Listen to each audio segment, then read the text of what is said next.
워밍업, 몸을 푸는 작업을 우리가 하도록 하겠습니다. 그래서 이 자료는 원래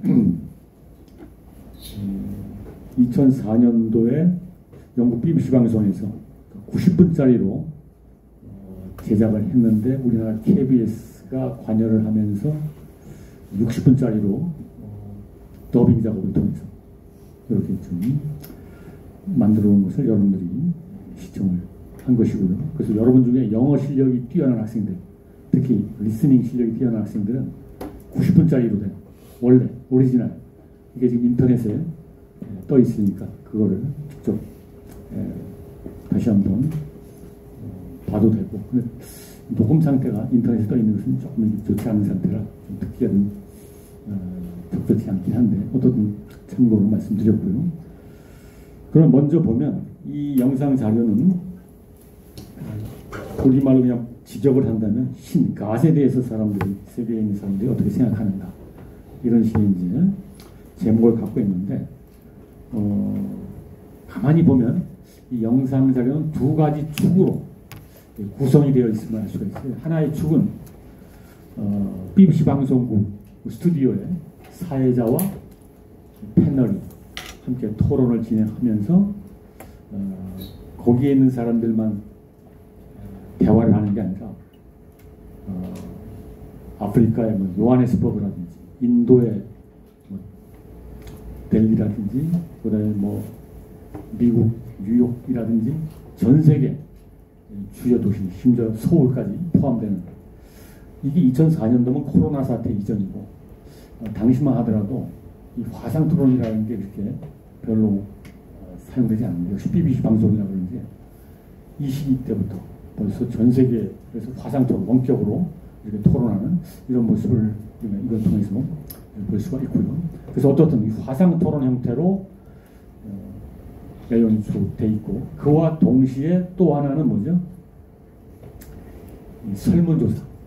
그래서 전 세계 10개국을 대상으로 1000명씩을 샘플로 해서 당신은 신의 존재를 믿습니까?부터 시작해서 뭐 종교와 관련된 다양한 물음을 던지면서 그 통계적으로 특히 막대 그래프를 통해서 분석해가는 이런 식의 두 축으로 화상 토론과 설문지 분석이라고 하는 이 두 가지가 틀이 되고 있는데요. 그래서 먼저 이 화상 토론을 한번 우리가 리마인드 차원에서 한번 확인 한번 해보면, 여기에 참여한 사람들이 여러 명이 나오는데 어떠한 기준으로 이 사람들을 선택을 했을까?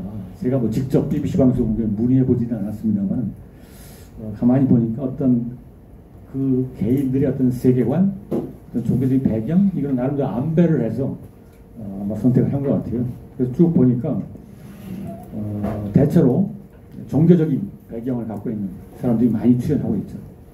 그래서 특히 이 영국에서 제작해서 그런지 서양 종교, 서구 종교를 배경으로 하는 사람들이 많이 나오고 있습니다.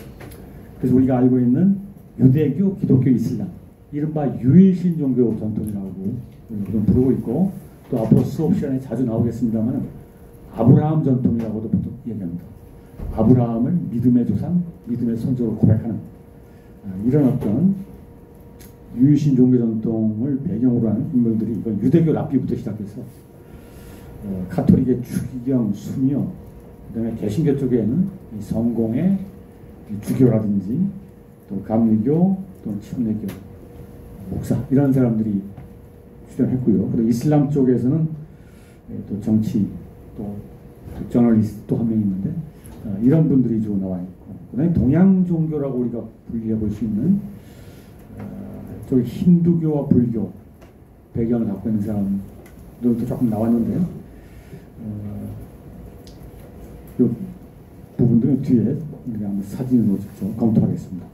이 이에 우리가 종교와 구별해서 이른바 비종교적인 또 하나의 세계관이라고 얘기할 수 있는, 또는 세속적 세계관이라고 이야기할 수 있는, 그래서 보통 무신론자라고 불리거나 또는 불가지론, 그러니까 무신론과 불가지론은 조금 차이가 있죠. 무신론자는 신이 존재하지 않는다라고 하는 것을 하나의 신념으로 갖고 있는 사람이라면, 불가지론은 신이 존재하는지 잘 모르겠다, 판단 정지를 하는 그러면서도 살아가는 사람들이 많거든요. 그런 사람들을 우리가 불가지고 이렇게 얘기하는데 그런 분들도 같이 나와 있습니다. 한번 다시 보도록 하겠습니다. 먼저 유대교를 대표해서 나온 사람이 지금 현재 이스라엘에 거주하고 있는 모습을 보이는데 현직 랍비가 나와서 여러 가지 이제 발언들을 했죠.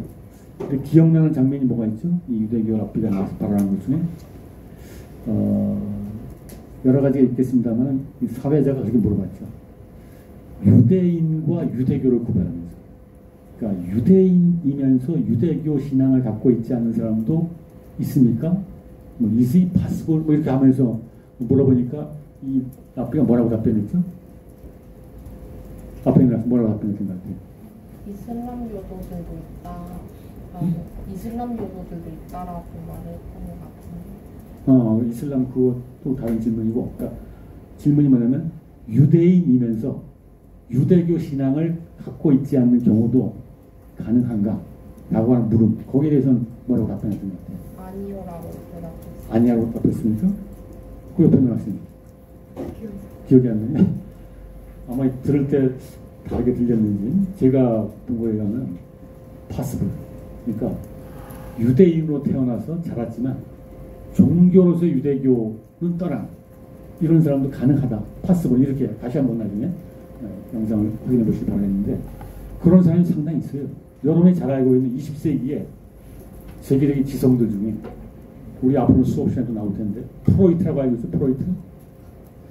정신분석학의 개창자인, 지금은 또 프로이트라든지 또는 종교를 민중의 아편이라고 봤던 칼 막스, 다 유태인들이거든요. 어렸을 때 유태인 집안에서 태어났죠. 근데 종교를 인민의 아편이다. 또 프로이트는 종교를 인류의 오래된 강박신경증이다. 이게 병리학적으로 진단하는 사람들입니다. 이 사람들은 그 종교에 대해서 그런 관점을 갖고 있다는 게 유대교를 떠났다는 얘기죠. 그래서 그런 어떤 질문. 그래서 유대교에 대한 분석은 우리가 뒤에 또 한번 나올 겁니다. 그래서 어떤 요게 기억이 났고요. 그 다음에 이 두 번째 있는 인물. 이 사람은 파키스탄 정치인인데 혹시 이분을 인터넷에서 조사해 본 사람이 있을지 모를 텐데 여러분이 전 세계적인 스포츠 중에 월드컵 축구는 유명한 거 아닙니까? 우리나라도 축구에 열광하는 사람이 많은데 축구나 야구는 유명한데 근데 혹시 인도가 월드컵에 나와가지고 뭐 이렇게 4강 진출했다든지 이런 얘기 들어본 경우 있습니까? 거의 없죠. 인도 축구에 대해서 우리가 아는 바가 없죠. 뭐 인도 야구에 대해서 들어본 사람이 별로 없잖아요. 근데 인도가 전 세계적으로 랭킹 1위를 담당하는 스포츠 종목이 있어요. 혹시 아는 사람 있습니까? 네? 예, 크리켓. 이게 원래 영국에서 영국 식민지를 경험했을 때 나온 건데 파키스탄하고 인도는 사실 같은 권 아닙니까? 그래서 여기 국민 스포츠로 이 크리켓이 최고. 근데 바로 여기 나와 있는 이 인물이 크리켓 선수 출신으로 국민 영웅 스포츠 스타로 떴다가 정치계 입문해서 얼마 전까지만 해도 파키스탄의 현직 수상 최고 권력자로 활동했던 인물입니다. 근데 지금 야당으로 밀렸어요. 근데 지금 정치 활동하고 있어요. 또 영국 여자하고 결혼했는데 등등 복잡한 이런 거 갖고 있는 사람인데 어떻든 이 사람은 딱 나와서 어떤 얘기했죠? 예, 만약에 조국이 점령된다면 총을 들고 나서겠느냐? 딱 뭐라고 답변합니까? 만약 나의 조국 파키스탄이 외적에 의해서 침략당한다고 나 총을 들고 나서겠다. 이렇게 딱 답변하는 이런 모습이 인상적입니다. 네, 그래서 유대교, 기독교를 봤는데, 유대교, 이슬람을 봤는데, 사실 그 사이에 기독교가 있는 거죠. 역사적으로.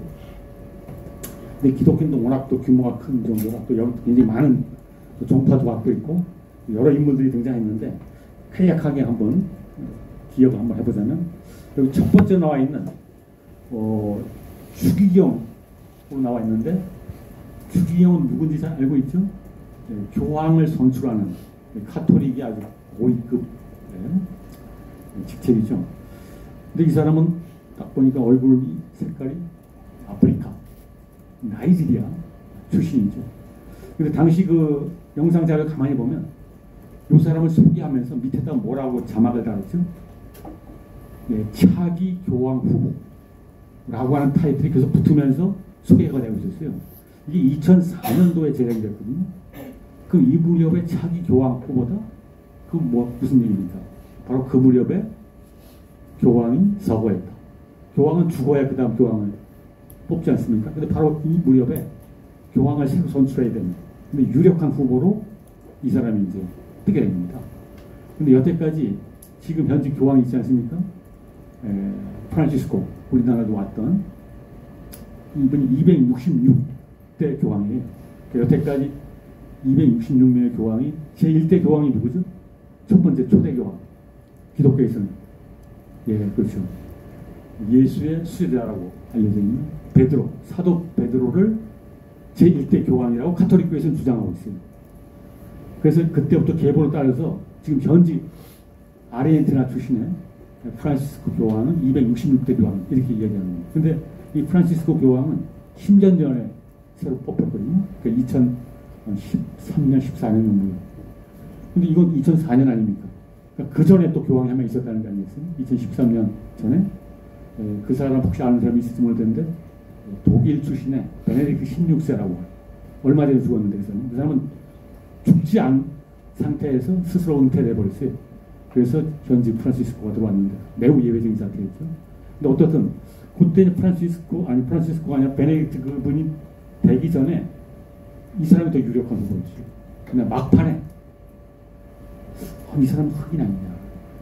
여태까지 다 백인들이었는데 어떻게 우리가 교황을 흑인을 뽑을 수 있겠냐 라고 하는 이 추기경들 사이의 암묵적인 이런 게 있어요. 근데 왜 그럼에도 불구하고 후보로 추대가 되느냐. 거기엔 또 맥락이 있어요. 왜냐면 지금 전 세계 카톨릭 신자 10억이 넘는데 과거에는 카톨릭 신자가 거의 유럽인들이었죠. 그러다 나중에 북아메리카 정도. 근데 오늘날은 어떠냐. 한마디로 유색인종이라고 우리가 부르기는 이쪽의 카톨릭 신자의 숫자가 백인들의 카톨릭 신자를 돌파 더 많습니다. 그러니까 평신도들의 숫자는 이른바 아프리카, 아시아, 남미 이쪽의 카톨릭 신자가 유럽이나 북유럽보다 더 많다. 그러면 교황도 이제는 그 현실을 반영해야 되지 않느냐. 그래서 이제는 아프리카 교황, 남미, 아시아 출신 나올 때가 됐다. 이런 식의 분위기 속에서 이 사람이 유력하게 됐었는데 막판에 아마 그 추기경들이 결정하니까 또 백인들이니까 시기상조 조금 더 기다리자. 뭐 이런 식으로 해서 아마 이 사람 밀렸던 것 같습니다. 그래서 어떤 아르헨티나로 됐고 요번에 지금 현지 교황이 지금 폐렴에 걸려가지고 오늘 한 상태는 아마 조만간 이번 학기 여러분들이 강의 들을 때 교황이 바뀔지 그건 잘 모르겠는데 어떻든 거의 10년 단위로 좀 바뀌어가는 거예요. 왜냐면 교황이 될 때 나이가 이미 70 넘거든요. 그래서 사실 10년 이상은 힘듭니다. 그런 어떤 나이 때문에. 그래서 그런 사태가 지금 과도기에 되어 있는 상황입니다. 참고로 말씀드렸고. 그런데 그 옆에 있는 이 수녀, 역시 카톨릭이죠. 이 수녀는 또 그 스튜디오 직접 출연해서 여러 가지 발언을 많이 했던 이 수녀의 발언 중에 기억나는 게 뭐가 있죠? 이 제목이 신에 대해서 어떻게 생각하는데 당신들이 지금 신에 대해서 논의하고 있는데 이 신이라고 하는 것은 말로 할 수 없는 말로 표현할 수 없는 거야. 그다음에 통계 가지고 막 얘기하는데 이 통계라고 하는 건 믿을 수 없는 거야. 뭐 이런 식으로 하면서 어떤 BBC 방송 주최 측을 완전 무력화시키는 뭐 이런 식의 어떤 급진적인 입장을 좀 갖고 있기도 한데 만약 우리가 수녀의 입장을 전면적으로 따른다면 이 강의 자체도 불가능해질 수 있습니다. 그래서 우리가 수녀의 발언에 경청하되 또 나름대로 또 다른 측면을 같이 보면서 언급을 해야 되는데 근데 이 수녀는 그 밑에 나와 있는 대로 미술사를 전공한 이런 어떤 그래서 웬디 수녀와 함께하는 미술사 산책 뭐 이런 비슷한 제목의 책들이 많이 나와 있는 이런 사람 중에 하나입니다. 그 다음에 세 번째 나와 있는 인물은 역시 BBC 방송에서 제작해서 그런지 영국 출신의 영국의 기독교는 성공의 대표하고 있죠. 성공의 리버풀의 주교가 발언했고 오른쪽은 미국 출신의 당시 부시 대통령 종교 담당 고문 친례교 신자가 나와서 발언했죠. 그 다음에 동양 종교 쪽으로 보면 이 힌두교 쪽에 인도 출신의 작가가 나왔는데 이분은 어떤 발언을 했죠? 예, 이분은 나와서 2명이나 힌두교 신자로 만들어내는 이런 놀라운 역할을 했는데 그때 뉴욕 스튜디오에 보면 예, 조나단 밀러라고 뒤에 나오겠습니다만 무신론으로 불리우는 근데 이 사람이 딱 뭐라 그럽니까? 그 조나단 밀러 씨한테 조나단 밀러 당신이 몰라서 그렇지 당신도 힌두입니다. 다 이렇게 했더니 조나단 밀러의 표정이 어땠죠? 고개를 막 흔들었던 뭐 이런 식의 기분이 별로 안 좋다는 이런 얘기를 했고 딱 그 발언하고 좀 지나니까 바로 그 BBC 스튜디오 수녀 옆에 앉아 있었던 누가 있었죠? 영국 코미디언 하나 있었죠? 무신론자라고 그 사람이 얘기한 사람인데 그 코미디언은 역시 머리 회전이 빨라서 그런지 그렇군요. 그럼 저도 힌두였군요. 그 사실을 저는 처음 알게 됐습니다. 뭐 이런 식으로 또 얘기하게 돼요.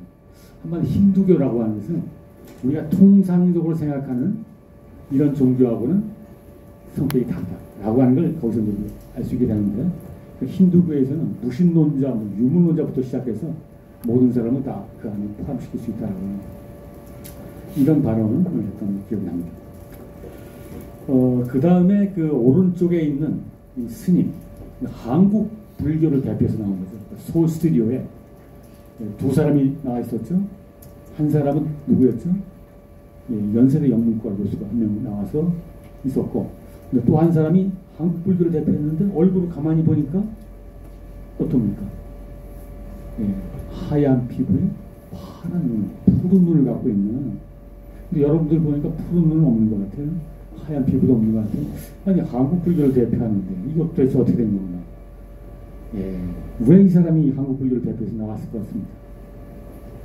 한국에 보면은 정말 오랜 도력을 쌓아서 오랜 수행을 도력이 높은 고승들도 많은데 그분들이 나와서 한국 불교에 대해서 뭔가 불교에 대해서 얘기를 해야 되는데 이 젊은 이 서양 출신 그 이유는 한마디로 어학 실력이 딸리기 때문에 도력은 높을지 모르지만 이게 지금 영어로 좀 이야기하고 있는데 산속에 있다 보니까 영어 공부는 좀 소홀할 수밖에 없는 뭐 이래서 이제 이분이 나왔어. 이분은 사실은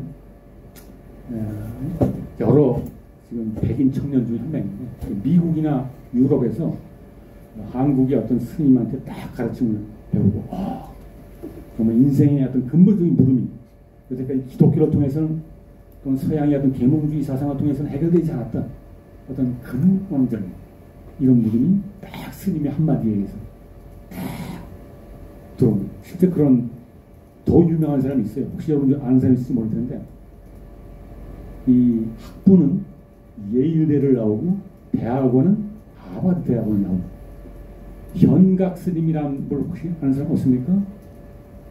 원래 카톨릭 배경을 갖고 있었어요. 근데 이 하버드 대학 신학을 전공하고 있었는데 하버드 대학은 한 달에 한 번씩 외부 강사를 초청해서 이 동양에서 온 인도의 뭐 구루라든지 또는 이 불교의 스님들을 초청해서 특강을 한 번씩 합니다. 근데 이 예일 하버드 출신은 청년으로 원래 이름 폴이라고 하는 이름을 하고 있었는데 종교 철학을 전공하면서 근데 뭔가 인생의 근원적인 물음을 계속 추구하는데 서구 사상, 서구 종교로는 앞에 있는데 한국에서 온 숭산 스님이라는 분이죠. 지금 돌아가셨는데 그분은 영어를 배워서 서양의 젊은이들을 대상으로 불법을 가르쳤어요. 영어로 딱 발언하는데 그때 딱 강의 듣다가 딱 그 스님의 한마디가 꽂히면서 그래서 머리 깎고 그 순간부터 제자가 됐고 이 스님께서 한국으로 가서 더 배워라. 그래서 한국에 와서 그 화계사라고 하는 걸 거점을 해서 이렇게 활동을 해서 책도 나왔어요. 만행이라고 하는 그래서 하버드에서 화계사까지 라고 하는 이런 어떤 불교 에세이죠. 그 스테디셀러로 지금 읽히고 있는 책입니다. 그래서 그런 사람 중에 하나가 바로 여기 나오는 이 사람입니다. 근데 이 스님의 발언 중에 기억나는 게 뭐가 있죠? 이 사회자가 하나 물어봤잖아요. 무신 스님. 불교인들 중에는 신앙생활을 하면서도 신을 믿지 않는 사람이 있다고 들었는데 그게 사실입니까? 이런 물음이 던졌죠. 그랬더니 뭐라고 답변했죠? 무신 스님이? 네, 그렇습니다. 불교인 중에는 뭐 신을 믿는 사람도 있지만 불교에서 중요한 것은 신을 믿는 게 중요한 게 아니라 내가 누구인가, 참 나를 찾아가는, 한마디로 수행 중심의 불교라고 하는 이런 발언을 한마디로 서구 종교와 다른 동양 종교의 어떤 특성을 이야기하는 이런 대답이 기억이 나고 있죠.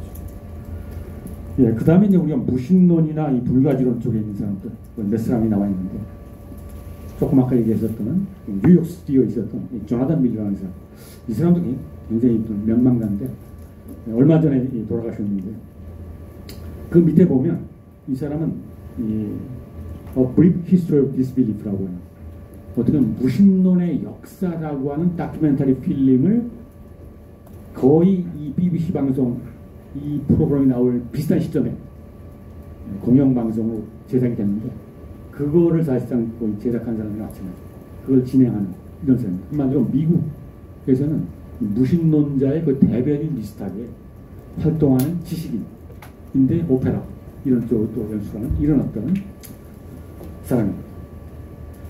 그 다음에 그 오른쪽에 있는 코미디언은 아까 얘기했었고요.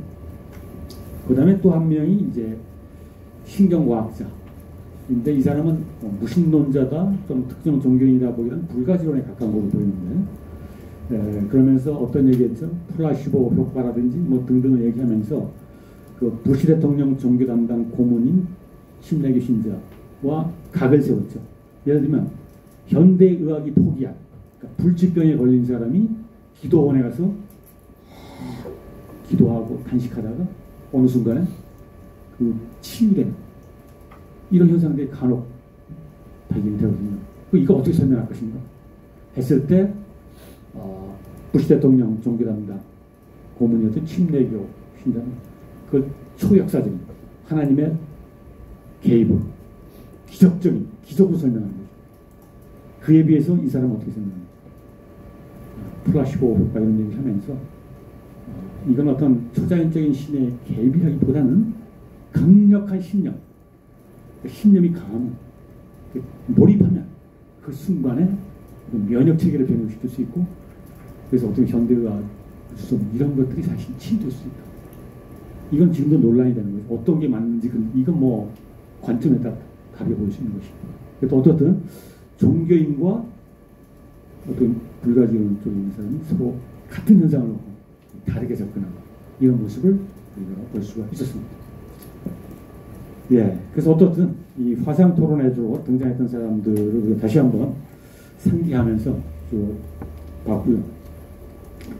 그 다음에 그 설문조사 여러 가지가 있었는데, 그거 다시 한번 정리해보자면 주로 이런 물음들이 던져졌던 것 같아요.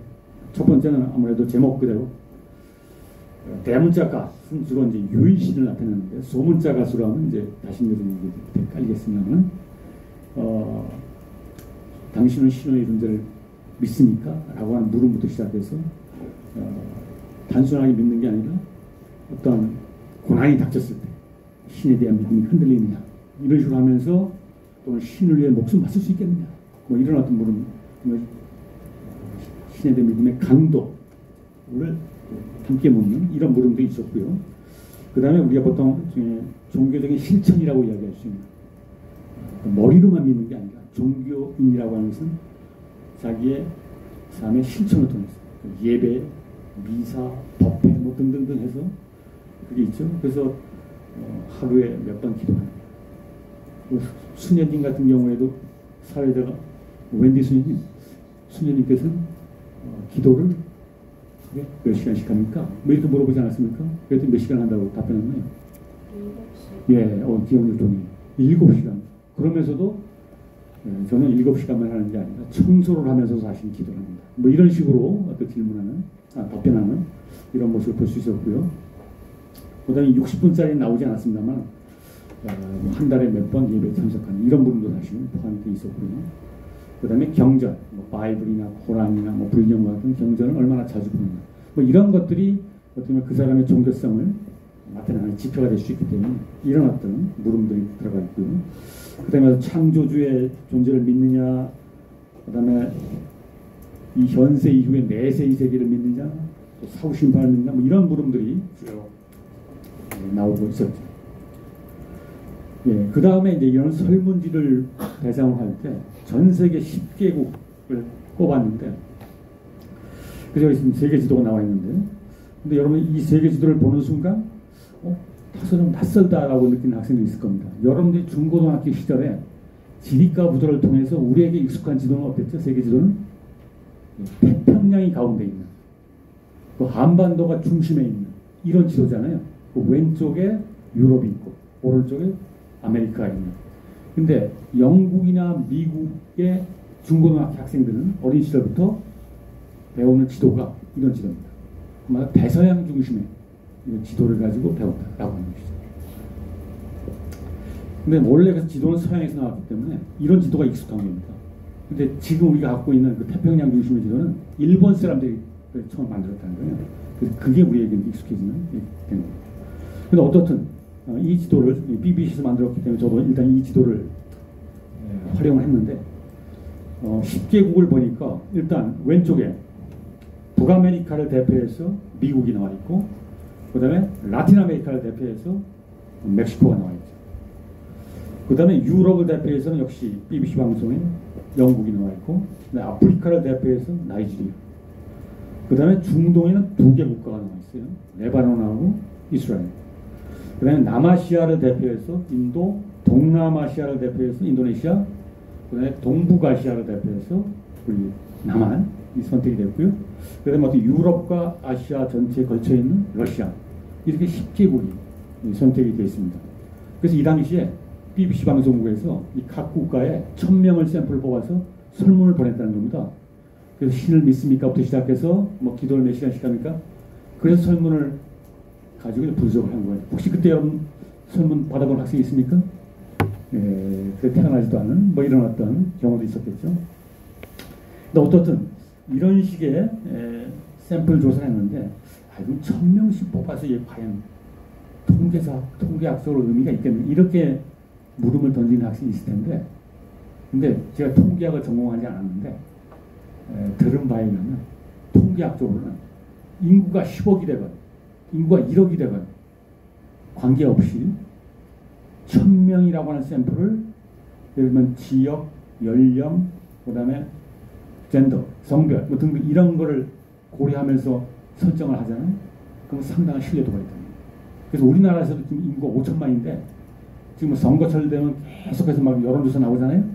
그때 보면 1000명에서 1500명 샘플을 굉장히 많이 하고 있습니다. 그 통계학에서 1000명이라고 하고 여기서 1000명씩 뽑은 것도 나름대로 그런 맥락을 갖고 있지 않나, 이런 생각을 해보게 됩니다. 예, 그러면 일단 이런 두 가지를 이제 우리가 확인해 봤는데, 이제부터 좀 더 분석을 한번 해보도록 해보겠습니다.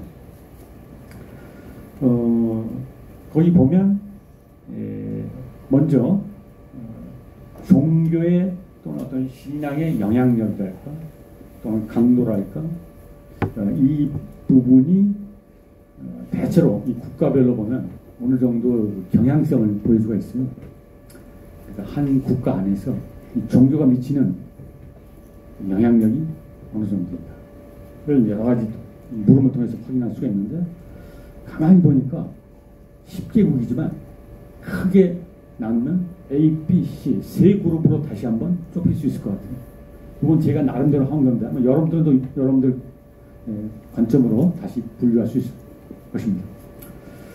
그래서 세 그룹으로 나눠봤더니 A 그룹이 여러 조사 결과에서 정말 그래프가 높게 나오고, 한마디로 종교적인 신심이 또는 종교적인 영향이 강하게 나오는 이런 국가들 3개 국가, 여기 나이지리아, 레바논, 인도네시아가 이렇게 한 묶음으로 관찰이 되고요. 그와 정반대 여러 가지 종교성 조사에서 이게 좀 그래프가 낮게 나옵니다. 3개국이 영국, 러시아, 남한 이렇게 보이고 나머지 4개 국가는 그 중간 어딘가에 걸쳐 있는데 제가 여기서 미국을 대표 선수로 뽑았습니다. 왜냐하면 미국은 영국하고 사실 어떻게 보면 같은 묶음으로 영미 문화, 영미 철학 뭐 이런 식으로 해서 한 패키지로 보통 묶이는데 종교의 측면에서는 영국과 미국이 상당히 대조되는 이런 측면이 관찰되고 있기 때문에 제가 한번 의도적으로 미국을 뽑아서 한번 분석을 비교를 한번 해보는 작업으로. 그래서 오른쪽 그래프를 보면 첫 번째가 신에 대한 믿음이죠. 어떻게 보니까 정말 여기 맨 왼쪽에 있는 나라가 이게 무슨 나라입니까? 제일 높게 나와 있는 나이지리아죠. 나이지리아가 제일. 그 다음에 이제 나와 있는 게 인도로 되어 있습니다만 인도는 인도네시아를 얘기하는 겁니다. 이거는 인도네시아. 그 다음이 사실 인도, 그 다음에 레바논. 그 인도라고 하는 나라는 아까 말한 대로 힌두교와 갖고 있는 독특성이기 때문에 일단 열외를 해놓고 봤을 때 나이지리아, 인도네시아, 레바논이 신에 대한 믿음이 가장 강하게 나와 있고 그 밑에도 마찬가지죠. 이 3개국이 그래프의 왼쪽에 위치해서 신을 위해서 목숨 바칠 수 있다 라고 하는 뜨거운 신심을 이 3개 국가가 확실하게 보여주고 있고 이에 비해서 오른쪽에 있는 3개 국가 신을 믿느냐 했을 때 그래프가 확 떨어지는 그 다음에 신을 믿더라도 신을 위해서 목숨 바칠 수 있겠느냐 물어봤을 때 내가 신을 왜 주고 뭐 이런 식의 어떤 답변하는 사람이 상당히 있습니다. 한마디로 뭔가 이게 신앙적 열정이 뭔가 좀 낮아 보이는 이런 3개 국가가 있는데 거기 보니까 BBC 방송의 주최국이 영국과 그 다음에 사회주의를 경험했다 러시아 그 다음에 우리가 살고 있는 사우스 코리아 나만 여기에 속해 있습니다. 그래서 대한민국의 종교적 현주소를 우리 이걸 통해서 어느 정도 확인할 수 있는 작업이 되겠습니다. 그럼 왜 그렇게 됐느냐를 여쭤보겠습니다. 근데 그거로 가기 전에 이 BBC 방송에서는 이 국가별로만 조사한 게 아니라 종교 전통별로도 그 종교적인 뜨거움이랄까 열정을 또 조사를 했는데 그 중에 하나가 신을 위해서 목숨 바칠 수 있겠느냐 라고 하는 물음을 던졌을 때 이 종교 전통별로 좀 차이가 나타나고 있어요. 예, 무슬림 한마디 이슬람이든 이쪽에 있는 사람들은 압도적 다수가 나는 알라를 위해서 목숨 바치겠다. 이거 뭐 모든 것을 신의 뜻대로 하겠다. 뭐 이런 어떤 비율이 굉장히 높게 나와 있는 반면 거기 보면 맨 밑에 있는 주 이게 뭐를 말하는 거죠? 어떤 종교죠? 유대교. 예, 유대인 또 유대교. 그러니까 영어로 주라고 표현했을 때는 유대인이라고 하는 범주와 유대교라고 하는 범주 두 가지를 동시에 표현합니다. 그래서 이건 우리 영어책을 읽을 때 이 주라고 하는 말이 나왔을 때 유대인인가 유대인 이걸 그 컨텍스트를 보고 파악해야 돼요. 그러니까 서양 사람은 다 그만 파악된다는 거예요. 그리고 실질적으로 유대인 중에 7, 80%가 또 유대교인이기 때문에 그냥 통용입니다. 그래서 엄밀한 의미에서는 구별될 수 있는 이런 것입니다. 그래서 여기서 어떤 유대교로 봤을 때 여기는 35%밖에 안 돼요. 그럼 우리가 갖고 있는 30. 유대인들은 2000년 전부터 나라를 잃고 이마 디아스포라고 그래서 정처 없이 떠돌면서 한마디로 압박과 소름 속에 살아온 이런 역사를 갖고 있는 민족인데 왜 그리고 우리가 유대교가 당장 떠오르는데 근데 막상 신을 위해서 목숨 바치겠느냐 물어봤더니 그래프가 확 떨어집니다. 이거 좀 약간 상식하고 다른데 이런 어떤 생각이 들 수가 있는데 왜 그런가는 또 우리가 분석의 대상이 되겠죠. 그 부분은 뒤에 가서 한번 분석을 해보겠습니다. 예, 그러면 먼저 이 A그룹을 한번 왜 A그룹의 그래프가 높게 나오는가를 한번 몇 가지 측면에서 살펴보면 첫 번째로 나이지리아, 레바논, 인도네시아 3개국의 공통점의 하나가 뭐예요? 이슬람 신자의 높은 비율이랍니다. 그래서 이 수업 시간이 무슨 세계 종교 입문이라든지 세계 종교사 시간이 아니기 때문에 우리가 자세하게 얘기할 필요는 없겠습니다. 각국의 역사를. 근데 이 나이지리아 같은 경우 보면 통계적으로 종교 통계내면 한 60% 정도가 무슬림, 이슬람 신자이고 나머지 한 40%가 기독교 이렇게 나타나고 있어요. 그런 토착 종교가 좀 섞여 있습니다. 그 다음에 레바논 같은 경우도 거의 비슷해요. 레바논도 이슬람이 한 60% 정도, 기독교가 한 40%. 그 다음에 인도네시아 같은 경우 어떤가? 인도네시아는 여러분 상식적으로 생각할 때 인도네시아는 이슬람의 비율이 어떨 것 같습니까? 예, 인도네시아 그러면 이 동남아에 말레이시아하고 인도네시아가 그러니까 이슬람이 강한 걸 알 수 있죠. 그래서 85% 이상이 무슬림입니다. 근데 조금 아까 우리가 뭘 살펴봤죠? 무슬림들은 알라를 위해서 목숨 바치겠다 라고 하는 사람이 압도적 다수잖아요. 그럼 한 국가 안에 이슬람 신자가 많다는 이야기는, 다수를 차지하고 있다는 이야기는 그 나라의 그래프를 위로 올릴 수 있는, 그냥 뜨거운 신심을 갖고 있는 이슬람 신자가 많기 때문에 그 나라는 종교적인 영향이 강한, 이런 식으로 그래프가 올라가겠죠. 그게 첫 번째 요인이 될 수 있을 것 같고, 그다음 두 번째 그 그래프를 더 높이는 요인은 한 국가 안에 유일신 종교가 공존한 겁니다. 그게 바로 기독교와 이슬람입니다. 그러니까 본질적으로 기독교와 이슬람이 충돌한다는 것이 아니라 평화롭게 지낼 수 있지만 어떤 여건만 주어지면, 어떤 상황 속에서는 이 자신의 신만이 유일 참된 신이다라고 하는 확신을 갖고 있는 사람들은 자칫하면 충돌하게 되면 엄청난 갈등이 일어날 수 있다. 근데 바로 이 세 나라가 방금 전에 아까 얘기했던 대로 6대4 또는 85대 10% 이 정도로 인도네시아 기독교가 10%가 되고 이슬람이 80% 이상입니다. 이런 식으로 3개국은 이슬람과 기독교가 공존하는 것입니다. 그러니까 긴장관계가 좀 존재할 수 있다. 근데 그게 바로 세 번째 요인에 의해서 증폭이 됩니다. 이 나라들은 이 내전을 겪은 이런 역사를 갖고 있는데, 그게 바로 특히 종교하고 이제 관련입니다. 특히 이 종교 전쟁으로 나아가게 되는 이런 요인에 종족 변수가 큽니다. 특히 나이지리아 같은 경우는 이슬람을 믿는 종족과 기독교를 믿는 종족이 달라요. 언어도 다릅니다. 근데 한국은 어떻죠? 불교하고 기독교가 이게 어떤 비슷한 세력으로 공존하고 있는데, 한국에서 종교 전쟁이 일어났다는 얘기 들어봤습니까? 못 들어봤잖아요. 왜 그럴까? 한국은 한민족, 민족이 하나라는 거죠. 단일 민족.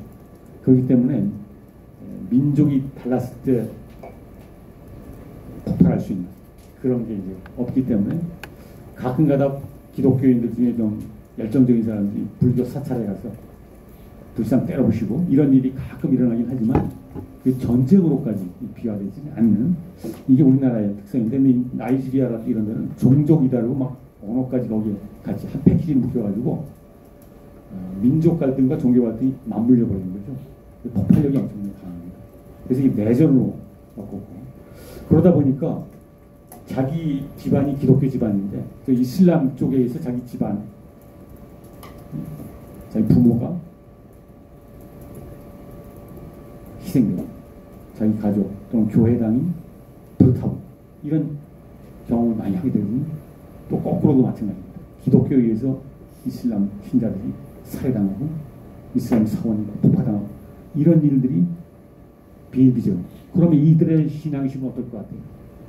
네, 그런 겪을수록 오히려 더 신앙심은 뜨거워지는, 또 배타적이 되는, 호전적이 되는, 그래서 신을 위해서 목숨 바칠 수 있는, 이게 더 오히려 더 강화되는, 배타적 전투적 신앙으로 경도될 수 있는 이런 면을 볼 수가 있습니다. 지역 변수도 마찬가지입니다. 기독교인들이 사는 동네하고 이슬람 그런 식의 어떤 배타성이 강화되는 것이죠. 바로 이러한 맥락에서 거의 더 펜스 패러랄이라는 용어가 나와 있는데, 어떻게 보면 이 단어는 이 A 그룹을 성격을, 종교적인 성격을 잘 보여주는, 그래서 제가 이 선택을 해봤는데, 원래 이 용어는 오른쪽에 나와 있는 책 제목의 이름입니다. 그 작가, 여성 작가가 나와 있는데 이 작가는 프린스턴 대학을 나온 엘리트인데 이 사람은 위험 지역만을 방문해서 그걸 취재한 좀 르포 작가 비슷합니다. 실제로 지금 우리가 살펴봤던 나이지리아, 인도네시아 그것만이 아니라 여러 가지 종교가 기독교와 이슬람이 갈등하는 지역을 방문해서 거의 게릴라 지도자의 아지트를 직접 방문합니다. 가서 닦아놓고 얘기해요. 나는 그 누구 편에 있다면 있지 않다. 나는 중립적인 우리 허심탄회하게 한번 얘기해보자. 그러면 게릴라 지도자도 다 마음을 열어. 그래? 좋다. 내 입장 발표. 이런 식으로 해서 직접 녹화해가지고 그거를 나중에 책으로 출판해요. 이 책이 바로 텐스페르나입니다. 근데 이 작가가 이 책을 읽어보면 우리나라 번역판이 나와 있는데 보면 그 국가들이 어떤 지역에 있냐 거기 나와 있죠. 지도 거기 보면 빨간색으로 되어 있는 거 약간 흐릿합니다. 빨간색으로 되어 있는 게 뭐죠? 네, 적도죠. 적도. 그 다음에 그 위쪽에 무슨 색깔이죠? 남색인가요? 그게 바로 북위 10도가 되고 그 밑으로 10도가 내려가면 또 남위 10도가 되겠죠. 근데 여기서 텐스페르나는 정확하게는 북위 10도를 사실 이야기한 겁니다. 그렇지만 사실 그 남위 10도까지도 이제 걸쳐서 설명할 수 있는데 어떻든 이 사람이 이 5개의 나라 사실은 필리핀까지 포함되는데 이 나라들을 딱 현지에 가서 취재를 한 다음에 이제 출판사에 원고를 딱 넘기고 제목을 뭘로 정할까 라고 딱 다시 한번 뜩 살펴보니까 세계 지도를 딱 펴놓고 보니까 이게 위도 10도의 걸침입니다. 그래서 책 제목을 위도 10도. 이거 제가 약간 각색을 한 건데 그런 식의 또 공통점이 달립니다. 그래서 여기서 말하는 위도 10도는 거의 책 번역판의 그 부제를 보면 뭐라고 나와 있나요? 종교가 전쟁이 되는 것. 그래서 한마디로 기독교와 이슬람이라고 하는 두 유일신 종교가 격돌하고 있는 분쟁 지역. 그래서 엄청난 폭력과 고통의 현장이 됩니다. 제가 거기 이니셜로 나, 수, 소, 말 이렇게 나와 있는데 나가 무슨 나라죠? 예, 우리가 나이지리아. 수는 그 옆에 있는 동아프리카의 수단이죠. 수단도 북쪽은 이슬람, 남쪽은 기독교입니다. 그래서 너무나 갈등이 심해서 안 되겠다. 우리 갈라지자. 그래서 사실 2010년 무렵인가요? 남수단이라서 완전 독립해버렸어요. 두 나라가 돼버렸습니다. 이 종교 갈등이 너무나 심해가지고. 그 정도로 기독교와 이슬람. 그러니까 남수단은 기독교가 하고 북쪽은 이슬람이니까. 그 다음에 소는 뭐죠? 소말리아. 우리 소말리아 해적 이렇게 해서 신문에서 가끔 보는데 여기도 그런 갈등이 있고요. 그 다음에 말. 예, 거기 나와 있으면 말레이시아죠. 그 다음에 우리가 지금 인도네시아. 이런 식으로 되어 있어요. 그래서 저도 이게 공간이 좁기 때문에 나이지리아 뭐 수단 다 쓰지 않고 이니셜로만 나, 수 뭐 이렇게 썼는데 가만히 쓰다 보니까 소가 나오니까 말이 나오고 말이 나오니까 또 뭡니까? 인간이 안 나올 수 없는 뭐 이런 식의 저도 써놓고 나서 보니까 소말 다음에 인간이 나오는 이런 식의 어떤 걸 잠시 보게 됐는데 어떤 A그룹은 우리가 크게 나눴을 때 이 10개국 중에 종교성 또는 어떤 종교의 영향력 또는 종교적인 열정 뜨거움 이게 상당히 높기 때문에 종교 갈등 이 지역 갈등의 주된 변수가 되면서 지금도 여러 가지로 분쟁을 많이 일으키게 되는 이런 어떤 지역 그룹임을 확인했습니다. 그래서 그걸 조금 부연한 게 거기 나와 있는 신문 기사들을 제가 스크랩을 해놓은 겁니다. 거기 나이지리아는 아까 얘기했던 대로 그 지도를 보면 북쪽은 이슬람이죠. 완전히 이슬람이 지배하고 있고 남쪽은 상대적으로 기독교가 강세를 보이고 있습니다. 여기 나이지리아가 아프리카 대다수 국가처럼 서구 열강의 식민지 경험을 겪었겠죠? 근데 대체로 아프리카는 프랑스 아니면 영국 두 나라 중에 하나 식민지 겪었습니다. 나이지리아는 그 중에 어떤 나라 식민지 겪었던 것 같아요? 나이지리아. 예, 영국 식민지. 나이지리아 출신들 서울대 유학 온 학생들이 있어요.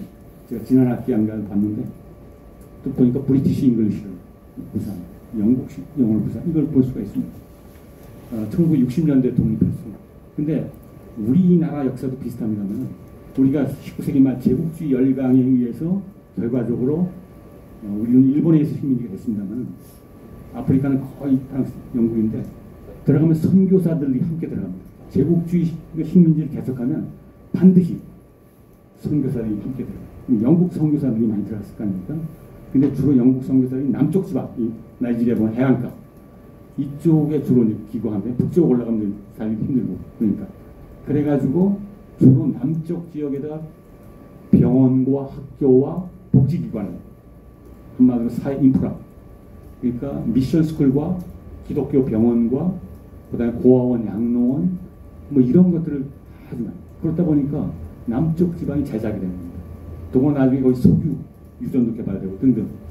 그래서 북쪽은 가난하고 남쪽은 상당히 잘 살고 남쪽은 기독교고 북쪽은 있어요. 이렇게 되다 보니까 이 빈부 갈등과 이 종교적인 차이 이런 게 또 맞물리면서 이게 또 갈등을 일으키는 이런 요인 중에 하나가 되는 거죠. 그래서 거기 보면 이런 폭력 사태들이 많이 나오는 걸 볼 수가 있고요. 그 다음에 레바논 같은 경우는 아까 말한 그 위도 10대에는 속하지 않지만 중동의 화약고다라고 하는 게 사실입니다. 지금 우리가 하마스라든지 헤즈볼라 뭐 이렇게 얘기 많이 합니다만 1970년대, 80년대 중동에서 폭탄 터졌다. 그건 거의 레바논에서 터진 레바논 전쟁이라고 하는 82년 있었고요. 그래서 여기 나와 있는 포스터가 레바논 전쟁 실제 영화로 만들었는데 그 포스터가 됩니다. 혹시 여러분 중에 그 중동이나 이 지중해 쪽을 해외 여행을 해본 학생 혹시 있을지 모르겠는데 이 레바논 그 지도상에 보면은 이 지중해 동편에 굉장히 작은 나라입니다. 우리나라로 따지면 경기도 정도 면적밖에 안 되고 인구도 한 500만 정도 이 정도 안 돼요. 근데 이 나라가 이 자연 풍광이랄까 환경은 굉장히 아름다운 나라입니다. 그래서 중동의 스위스라고 하는 이런 별명을 하고 있고 이게 보면은 해안가 지중해 쪽은 굉장히 일광욕이라는 이런 걸 즐길 수 있는데 같은 시간대 지중해 쪽에서는 일광욕을 즐기는데 동시간에 레바논 내륙 지방 거기 레바논 산맥이라고 하는데 3,000m입니다. 거기서 스키를 탈 수 있는 이 정도로 험준한 레바논 산맥과 지중해성 기후를 동시에 갖고 있기 때문에 이 그야말로 자연 풍광이 아름다운 나라이고 산악 지역의 곳곳에 여러 가지 이제 아름다운 것들이 많이 있는데 이런 나라가 종교적으로는 아주 이게 또 복잡합니다. 그래서 거기 보면 맨 밑에 컨페셔널리즘이라는 용어가 나오고 있어요. 레바논의 정치 지형을 이야기할 때 학자들이 사용하는 용어입니다. 이 용어가 왜 나와 있느냐? 먼저 이 confession이라는 단어, 이 단어는 뜻이 뭐죠? 원래 confession 그러면 뜻이 네? 영어 단어 중에 confess라는 단어가 있죠. 동사로 고백하다 이런 뜻입니다. 근데 confession 그러면 명사가 돼서 고백이라는 뜻이 되고 부당하게 신앙 고백이죠. 신앙 고백. 근데 여기서는 confessionalism은 그래서 고백주의로 번역하지 않고 이 종파주의 또는 종파 안배주의로 번역해요. 왜 그러냐면 같은 신앙을 고백하는 사람끼리 함께 모인 공동체 또는 집단 이게 종파가 되는 거죠. 그래서 우리나라에 보면 지금 지난번에 제가 물어봤던 것 같기도 한데 여기 지금 교회 다니는 학생이 있으면 잠깐 손 들어보시겠어요? 교회 다니고 있습니까? 어떻게 해도? 어떤 교회 다니고 있나요? 대교회. 네? 장로회? 장로교. 그러니까 간판이 대한예수교 장로회 무슨 교회 이렇게 돼 있나요? 아마도 네. 그 뒤에 있는 학생? 장로교. 또 여기 교회 다니는 사람 또 어떤 교회? 장로교입니까? 네. 또 없습니까? 거기 학생? 아니? 네. 여기 보니까 다 장로교라고 나와 있는데 사실은 이 장로교라고 하는 것은 기독교 안에서 카톨릭 교회가 아니고 동방 정교회도 아니고 이 뭐 프로테스탄트 개신교라고 보통 부르고 있는 거기에 한 종파가 되는 사실. 근데 우리나라는 사실은 장로교 그 자체가 또 200개 정도로 갈라져 있어요. 그래서 가서 목사님한테 좀 물어보세요. 내가 장로교지만 장로교가 어떤 파냐 물어보세요. 혹시 알아요? 자기 자신 다니는 교회가? 예를 들면 가장 큰 게 오늘 서울대 오다가 전철 타고 오신 학생 중에 여기 그 사당 근처에 이수역이라고 있죠. 이수역은 다른 용어로 뭐라 그러죠? 다른 용어로 부를 때 총신대역이라고. 그 총신대가 무슨 뜻입니까? 총신대역 할 때 총신대가. 대가 붙었으면 무슨 대학 아니겠어요? 그 총신대학교 총신이라는 뜻이 뭔가요? 이 총신이란 말은 대한예수교 장로회 총회 신학대학.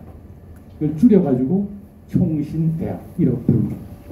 직접 그 건물 본 사람이 없나요? 바로 총신대 입구역에서 숭실대학교 있잖아요. 그 7호선 가다 보면은 그 중간 오른쪽에 캠퍼스가 그렇게 크진 않아요. 그렇지만 우리나라 장로교의 메이저 신학대학 그게 하나 있고 또 전철역 중에는 저 동서울 쪽에 가다 보면 광나루라고 하는 데 있어요. 거기 장로의 신학대학이라고 또 하나 있어요. 그게 또 메이저 신학대학. 그 두 가지가 보이지 않는 경쟁 관계를 갖고 있으면서 대한예수교 장로회 합동 측과 통합 측이라고 하는 그 분파 집단이에요. 그 목사님한테 물어보세요. 내가 합동 측입니까? 통합 측입니까? 만약 그 두 개가 아니라 그러면 그 마이너 집단에 속합니다. 그 안에 또 수십 개가 있거든요. 학생도 마찬가지고 학생도 마찬가지고 그것까지 알고 있는 학생이라면 자기의 종교적인 정체성을 학문적으로 접근합니다. 그러다가 신앙이 좀 약해지기도 하는 경우가 있겠습니다만은 어떻든 그런 것을 갖고 있다. 근데 바로 이 장로교 신자의 아이덴티티가 뭐냐? 컨페셔널 하는 겁니다. 신앙 고백을 하는 거예요. 주일 예배할 때 항상 제일 먼저 뭐부터 하죠? 네? 찬양을 하는데 함께 일어나서 신자들이 함께 고백하는 게 있잖아요. 그게 뭐죠? 예. 여러 가지 얘기들이 막 나오는데 시간 관계상 간략히 얘기하면 전능하사 천지를 만드신 하나님 아버지를 내가 믿사옵니다. 이른바 사도신경이라는 것을 함께 고백합니다. 그 사도신경의 내용은 성부, 성자, 성령 이 삼위일체 하나님 그 내용을 풀어 쓴 거예요. 그 하나님을 나는 믿는다. 우리는 함께 믿는다. 라고 하는 이 사도신경을 고백하는 집단들. 근데 요거는 장로교만 고백하는 게 아니라 카톨릭 신자도 같이 고백합니다. 근데 장로교는 그거 말고 장로교만의 고유한 신앙 고백이 있어요. 이게 신학교 시간이 아니기 때문에 거기까지 얘기가 못했습니다만 웨스트민스터 신앙 고백이라는 게 있어요. 이게 장로교 신앙 고백이 있어요. 그런 것들을 하는 게 바로 장로교고 그 감리교는 신앙 고백이 다르고 침례교 신앙 고백이 다르고 루터교 신앙 고백이 다 다릅니다. 그래서 바로 그 컨페션이라는 말이 거기서 나온 거예요. 그래서 그 신앙 고백을 같이 하는 게 하나의 종파 집단이라는 거죠. 그래서 컨페셔널리즘 그런 걸 종파주의로 번역할 수가 있는데 여기서는 좀 더 레바논의 정치적인 맥락을 고려해서 종파 안배주의라고 했다. 왜 그러냐? 레바논 헌법에 독립을 1943년에 독립을 했는데 그때 헌법에 못을 받기를 레바논의 정치 권력을 종교별로 안배한다. 라고 하는 종교별 지분을 딱 설정해 놨어요. 그래서 거기 도표에 나와 있죠. 여기 대통령 중심제로 시작했습니다. 그렇지만 이제 나중에 이런 문제가 있어서 대통령과 총리, 우리가 수상이죠. 이 수상의 권력을 거의 비슷할 정도로 이렇게 했고, 그 다음에 국회의장. 이 세 가지가 권력의 트로이카다. 이렇게 해서 되어 있는데, 요거를 종파별로 합니다. 종파는 종교의 하위 개념이죠. 그러니까 기독교는 종교라면 장로교니 감리교는 종파에 해당될 수 있는 건데 바로 이슬람도 마찬가지입니다. 이슬람은 하나의 종교라면 이슬람 안에 시아파가 있고 순니파가 있잖아요. 또 그거 말고 뭐 드루즈파도 있고 등등 있어요. 근데 바로 레바논은 18개 종파가 존재하고 있어요. 왜 그러냐? 아까 말했던 레바논 산맥이 험준합니다. 엄청난 험준한 산맥 곳곳에 옛날에 이단으로 몰렸던 종파들이 거기로 도망와서 1000년 이상에 걸쳐서 아직 들건설하고 계속 존재해 옵니다. 자기들만의 종파를 유지하면서. 근데 그 18개는 있는데 1943년 독립할 때 프랑스가 이제 독립을 시켜주면서 이런 제도를 채택을 했는데 그 중에 가장 다수파가 기독교 중에 여러분들에게 생소한 마론파 기독교라고 하는 게 있어요.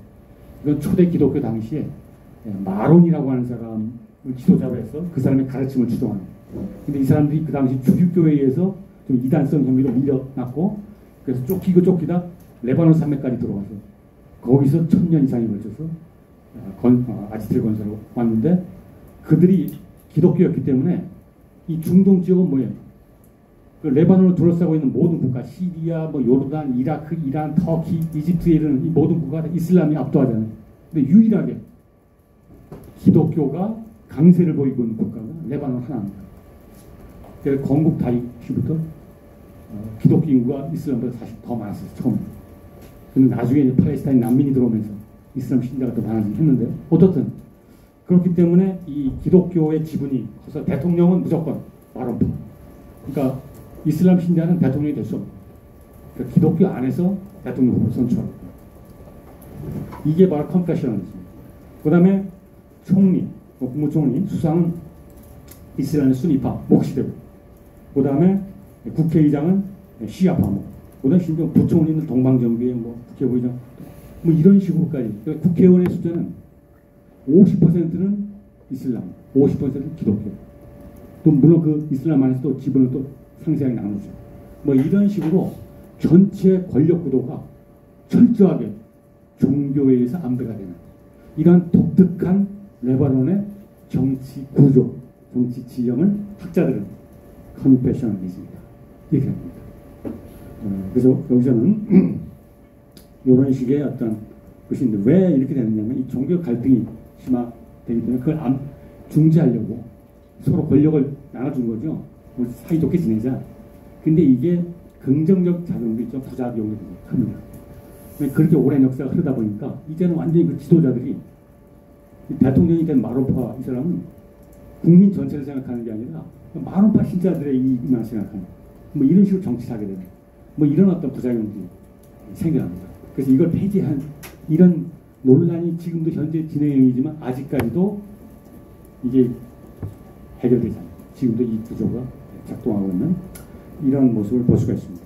한마디로 종교가 그 사회에 정치에 어떠한 영향력을 미치는 걸 잘 볼 수 있고 이 종교 갈등이 언제든지 폭발할 수 있는 이런 어떤 걸 갖고 있다. 오른쪽 인도네시아 같은 경우 그 지도가 나와 있는데요. 이 사실 여러분들이 중고등학교 시절에 우리나라 지도 그리는 거 배우지 않습니까? 우리나라 지도는 토끼 모양이다, 호랑이 모양이다 논란이 있으면 그렇게 어렵지가 않아요. 이렇게 대부분 하는. 근데 인도네시아 학생들은 어렸을 때 자기네 지도 그릴 때 어디서부터 출발해야 될지 좀 당황스러울 수 있는 그야말로 섬으로 이루어진 이런 국가이기 때문에. 근데 사실 인도네시아는 이슬람이 다수이긴 한데 원래 그 중동의 이슬람하고는 성격이 다릅니다.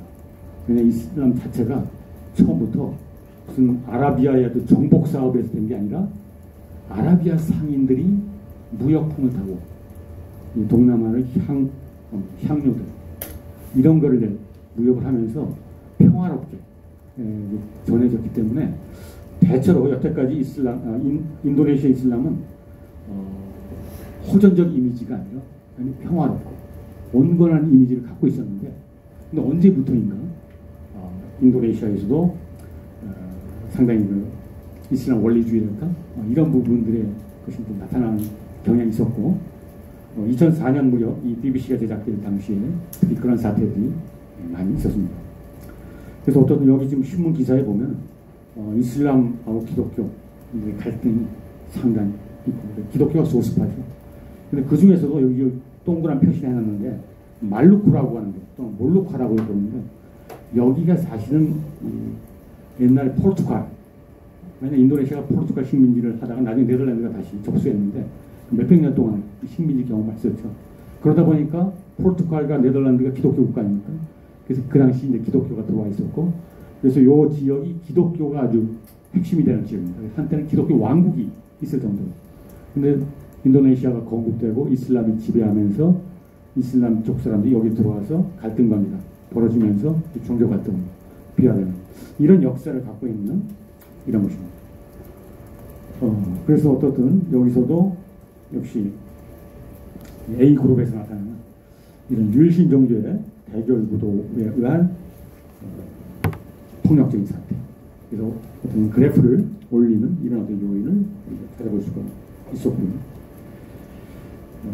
그 다음에 이제 우리가 이와 대비되는 그룹이 바로 C 그룹이라고 얘기할 수 있는 이 부분인데, 여기는 3개국이 들어가 있다고 저희 영국과 러시아와 우리가 살고 있는 대한민국 이 3개국이 있는데, 그중에 첫 번째 주자로 영국이 있는데, 영국은 왜 그래프가 낮을까?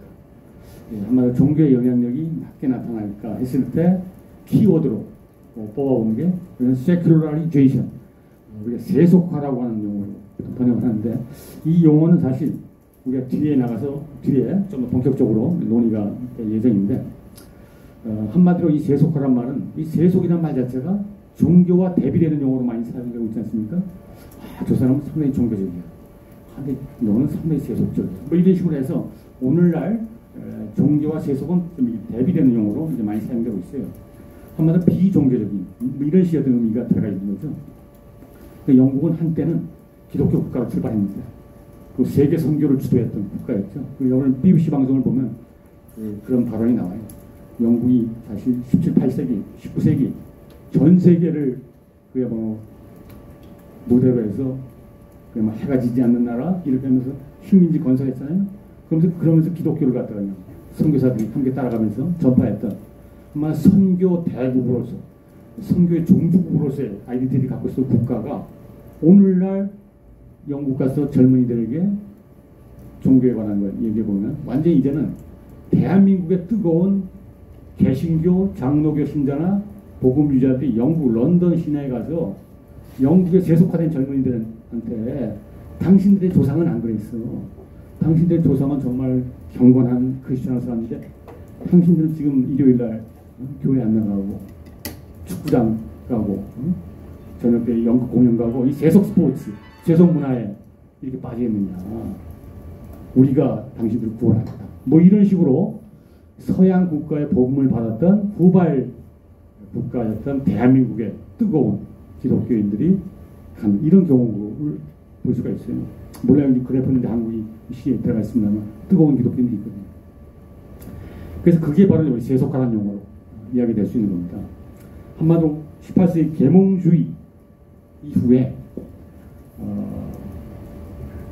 신의 권위를 대체해서 인간의 이성을 내세우고 어떤 바이블의 권위 대신에 인간의 약간 비판적 정신을 내세우고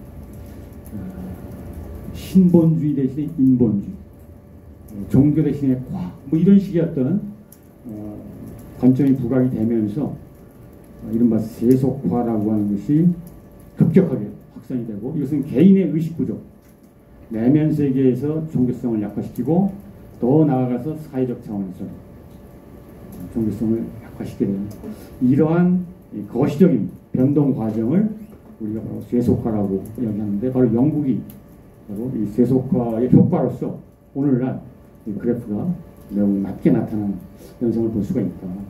그래서 영국의 그 종교 통계를 조사해 보면, 요거는 이 통계가 그 조사할 시점마다 계속해서 변해 나가는데 갈수록 세속화는 더 심화되어 나가고 있습니다.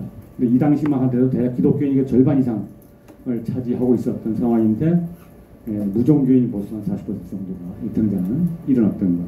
근데 이것만 봐서는 제대로 설명이 안 됩니다. 그래서 구체적인 질문을 이제 던지면서 연구를 분석을 해야 되는데, 그래서 먼저 그 오른쪽에 그 지금 캡처해 놓은 게 있죠. 여러분들이 BBC 영상을 보면서 끝부분에 가면 영국 얘기를 하면서 사회자가 이 통계를 보여주고 있죠. 당신은 하느님하고 축구선수 데이비드 베컴 중에 더 누가 더 영향력이 이런 것이냐 했을 때 영국인들의 거의 37%가 이거는 좀 추상적인 힘보다는 베컴 선수가 훨씬 유명해요. 여러분 데이비드 베컴이 누군지 다 알고 있죠? 예, 이 사람이 75년생인데 영국 축구의 전설이고 우리나라에 그 박지성이라고 옛날에 있었죠? 월드컵 할 때는 맨체스터 유나이티드, 나중에는 레알 마드리드, 스페인, 나중에 미국 쪽까지 가서 이렇게 주름 잡았던 인물이고 지금도 굉장히 은퇴했습니다만 영국에서는 상당히 영향 인물로 자리 잡고 있는데 이런 정도로 오늘날 영국에서는 종교로서의 기독교보다는 세속문화로서의 스포츠와 같은 이런 것들이 상당한 영향을 행사하는 이런 모습을 볼 수가 있고요. 이 통계 자료로서 그 전까지 뭐 기독교인이 100%였는데 이제는 그 절반 정도로 줄어들고 나머지 그러니까 무신론이나 불가지론 쪽으로 귀결되는 이런 모습을 볼 수가 있군요. 참고로 한 가지만 얘기하고 시간이 거의 다 된 것 같아서 거의 기독교인이라고 했는데 영국의 기독교인은 조금 아까 학생들은 장로교가 많았는데 교회 다니 딱 그랬는데 영국에 가서 교회 다니는 사람 딱 손 들어보라 그러면은 이렇게 안 나오는 거예요. 영국은 성공회 압도적인 다수, 특히 이제 잉글랜드라고 하는 본토죠. 근데 스코틀랜드 가잖아요, 북쪽. 거기 가서 어떤 교회, 거기는 압도적으로 장로입니다. 그래서 우리나라에 서울대 졸업하고 장로교 신학대학 가서 3년 공부한 다음에 유학을 가는데 영국 아니면 미국으로 많이 갑니다. 근데 영국으로 유학 갈 경우 스코틀랜드, 거기 에든버러 대학이라고 있어요. 거기에 신학대학. 거기 가서 유학하고 돌아오면 대체로 장로교 신학대학 교수, 스카우트 될 가능성이 상당히 높은 그런 서울대 출신들이 많이 있어요. 혹시 학생들도 그걸 꿈꾸고 지금 전략적으로 이 과목을 수강하고 있는지 모르겠는데 어떻든 그 코스가 하나 있다는 겁니다. 그래서 영국, 스코틀랜드는 장로교, 그건 종교개혁 당시 그렇게 됐고 잉글랜드는 헨리 8세가 장악했기 때문에 성공해. 근데 아일랜드는 어떻습니까? 원래 카톨릭 국가였는데 영국이 정복했죠. 북아일랜드. 그래서 아직도 카톨릭. 뭐 이런 식으로 같은 기독교지만 영국 기독교는 이런 식으로 선분되어 있고 나머지가 또 소수가 있습니다. 네, 시간이 다 된 것 같아서 일단 오늘은 여기까지만 하도록 하고 목요일 날 보도록 하겠습니다.